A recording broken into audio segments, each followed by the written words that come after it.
Downloading Twitter videos on your Android device is a simple process. Follow these steps to save videos from Twitter to your phone. Open Twitter. Launch the Twitter app on your Android device. Log into your account. Sign into your Twitter account if you haven't already. Select the video. Find the video you want to download and select it. Minimize Twitter. Minimize the Twitter app and navigate to the Google Play Store. Search for a video downloader in the Play Store. Search for a Twitter video downloader app. Download the app. Download and install the chosen app from the search results. Open Twitter. Again, return to the Twitter app.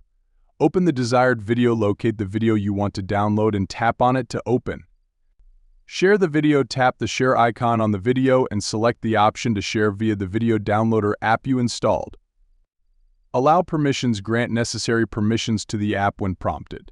Start downloading. Wait a few moments for the app to process the video, then tap the download icon.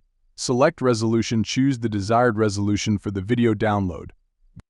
Wait for download to complete. Wait for the download to finish, which may take some time depending on the video size and your internet connection. Check gallery. Once the download is complete, check your phone's gallery to ensure the video has been saved successfully. By following these steps, you can easily download Twitter videos to your Android device for offline viewing.